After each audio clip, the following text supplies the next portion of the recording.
Shout out to our sponsor, Sherry's Berries. Valentine's Day is right around the corner, and who wouldn't love something sweet?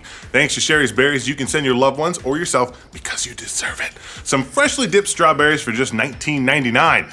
Or double the berries for just $10 more. Just visit berries.com, click the microphone in the top right corner, and use offer code THEKNOW with a space.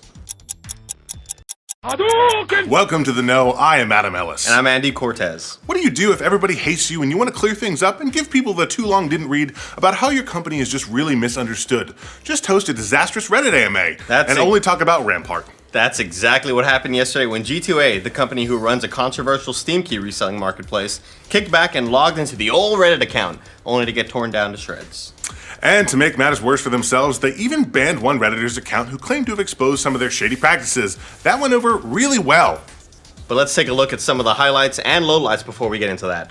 Things got bad from the very opening post to the very first question. Are you or are you not aware of how much harm you've done to the gaming industry? That escalated quickly, and it basically continued that way from there. G2A fended off questions about whether or not they sell pirated keys, if G2A is a gray market, and whether or not they're taking money directly from developers. The whole thing went so poorly that G2A had to edit their first post with an explanation of how to sort comments because, quote, "we are getting downvoted to hell."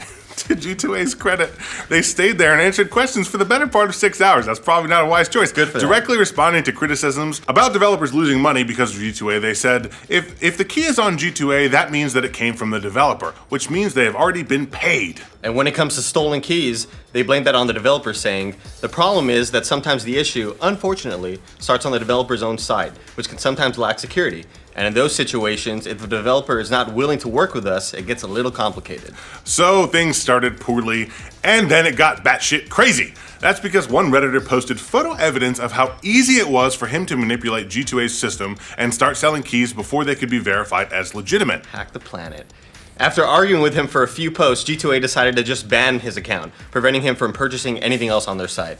So if you were wondering if it was possible for them to hurt their reputation even more, the answer was yes, because Reddit was not too happy about that. The ensuing thread about it has now about 37,000 upvotes. So why is G2A so controversial? On the surface, the concept sounds just fine. A marketplace to resell Steam keys, so you can get cheap copies of popular PC games like Grand Theft Auto 5, Ark, or Rocket League.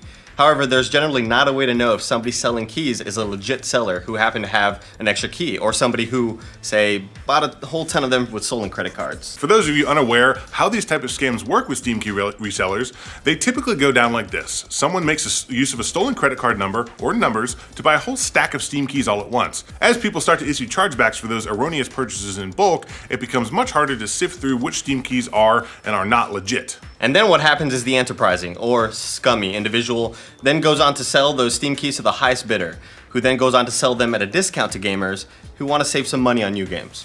So this screws over gamers and developers. Gamers end up buying a Steam key that's no good, and to top it all off, G2A doesn't really offer much in the way of protection for your purchase unless you pay an additional insurance. Awesome. Sounds like Best Buy. On the flip side, developers can't always figure out which purchases in bulk are legit and which aren't. So they either can't deactivate those keys fast enough or choose not to. So they don't screw over actual gamers. Now someone just made off with a lot of stolen keys that the developer gets hit with a chargeback for. And a lot of developers have come out against G2A for this exact thing. Last year, indie developer TinyBuild accused G2A of selling more than $450,000 worth of Steam keys without a single bit of profit coming back to the developer for their trouble. In the post, the CEO of TinyBuild wrote, "Websites like G2A are facilitating a fraud-fueled economy where key resellers are being hit with tons of stolen credit cards transactions, and these websites are now growing rapidly due to their low pricing of game keys." The list doesn't stop there either. Devolver Digital lodged a similar complaint about them back in 2014. The CEO of Tryon Worlds claimed none of their bargain keys were legitimate, and a number of other developers have banned them altogether. The developer of Steam game Action Hank even went as far as to saying he'd rather you pirate the game instead of purchasing it through G2A or any other Steam key reseller. Quote, "I'll even give you the download link. I understand people aren't always able or willing to pay full price for a game, but seeing people play my game is the most important thing to me. Just torrent it instead of putting money in the wrong hands." So it makes sense that G2A would want to clear their name, given all negative stigma surrounding them and other Steam key resellers. But it looks like the Reddit AMA didn't quite do the trick, especially once they banned the user who showed how easy it was to game the system.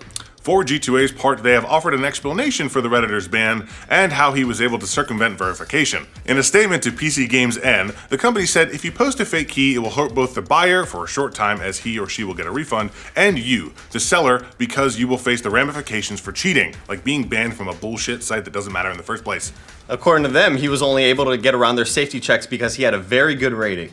It's a decent explanation, but it still probably won't alleviate any concerns that somebody else with a high rating could just do the same thing all over again. And that's how much of the AMA went down. G2A tried to explain themselves, but Reddit for the most part didn't seem to give a fuck. We'll see if this makes the company adjust its business practices anytime in the near future. Spoiler, it will not. After they received loads of criticism, they implemented G2A Direct last summer, which gave developers a cut of every key sold on the site. Some have criticized this program as well, but there are a number of developers that have joined up.